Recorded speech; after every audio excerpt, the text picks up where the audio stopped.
Thanks for tuning in to watch The Ordinary Filmmaker. It's Tuesday, November the 16th, 2021. Are you a Canon R5 owner? Own the R6? Or what about the 1DX Mark III? Well, we're getting a firmware update pretty soon. A couple of weeks ago, I told you about a post from Canon Rumors stating that we're due to get a firmware update right around the end of this month, right around when we get the Canon R3. Well, it's actually now December, and I'd expect it somewhere between December the 1st and December the 15th. Now, December the 15th is when the Nikon Z9 is supposed to drop. Why is that significant? Well, this firmware update is largely based on improvements to the autofocus system, and we get some enhancements, a lot of enhancements. One is vehicle detection. You'll recall that the Nikon Z9, through teaser videos and then their announcement, and then that full day of coverage of the Nikon Z9, well, it has planes, trains, automobiles, motorcycles. It doesn't really, they've really gone ahead and taken what the R3 had in terms of vehicle detection and just said, yeah, if it's moving, we'll track it. We don't care. Eyes doesn't matter. So the R5 and the R6 are going to have vehicle detection or vehicle tracking autofocus in this firmware update. Sadly, if you own the 1DX Mark III, the more expensive camera, sorry, you're not going to get that update. But wait, there's more. Canon is also going to be providing updates to the overall face and eye detection autofocus system in the R5 and the R6. Now, the 1DX Mark III is just going to get an update in head detection. I know, it's kind of strange. The more expensive camera seems to be getting the least amount of love of these three camera systems. It's kind of surprising to me a little bit. I wonder if they're not trying to... I wonder if it's the cripple hammer saying, no, we got the R1 coming. Let's not put so much stuff in there. What do you think it is that the R5 and the R6 are getting all the love here and not the 1DX Mark III? Oh, and there's one other enhancement too. It's called Smooth EVF. Now, there are times when shooting in low light that the frame rate isn't ideal for that smooth motion, so they've come out with a new feature called Smooth EVF, and that will be really handy as well. I shoot an awful lot in low light, especially when I'm shooting in the forest. I'm doing camera reviews, and I think that's a really, really solid feature. Now, how much of this firmware update is being triggered by the Nikon Z9 and all the enhancements that they've got? I really don't know. So when is this going to drop? Well, like I said previously, it was rumored it was going to come right around the time that the R3 drops. And I think I wouldn't be surprised if it comes in the first 2 weeks of December. And if Canon was trying to be a little bit petty here and trying to take a little bit of thunder away from Nikon, they'd probably do it right around when the Nikon Z9 is due to ship. I'll cover both, to be honest with you, but I don't know how this update would take away from the Nikon Z9, so I can't really see that, but it definitely gets Canon out in the news, hence this video, and I'm personally excited by this. The R5 has greatly improved since it was first released. We've got a ton of improvements. Well, let's take a look at those. The first improvement was Firmware 1.1, where they finally, I wouldn't say fixed, but they greatly improved the overheat formulas in the camera. So if you're living in places like Canada, Germany, the UK, Russia, for 8 months, 10 months of the year, you're not going to have to deal with any overheat issues.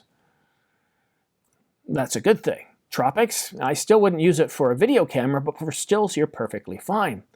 And again, for video shooters, we got Canon Log 3. That's a really big deal. I enjoy grading with Canon Log 3 far more than Canon Log 1. It's just so much easier to work with. You've got the right LUTs, you just slam them in there and you just tweak them a little bit.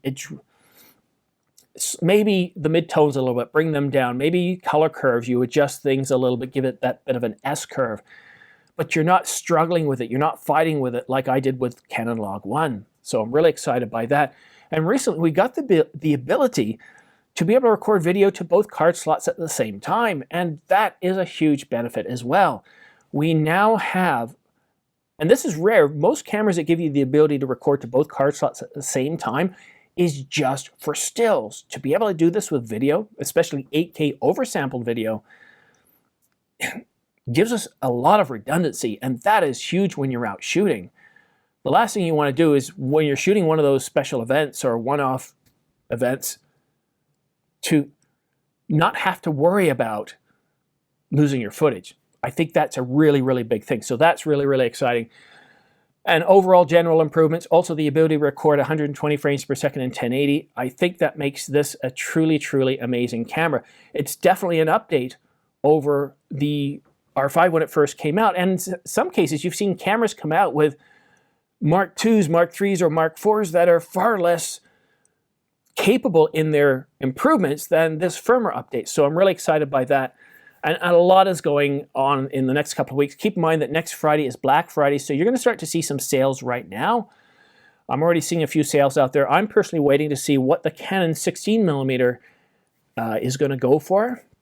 I might just pick it up. Here it sells for about 500 Canadian after tax, and to me that's, you know, if it was 300 Canadian, yeah, I'd go for it right away. But at 500, it just seems a bit too much. I do want the lens, though. I don't know what to say. So I'm going to keep an eye on Black Friday, too. Another thing you want to watch out for is the price of storage. Keep an eye out for Angelbird to see if they have any sales. I don't know if they do or not. Keep an eye out for Zhuang, the Crane 2S, the Weeble. They'll most likely have sales as well.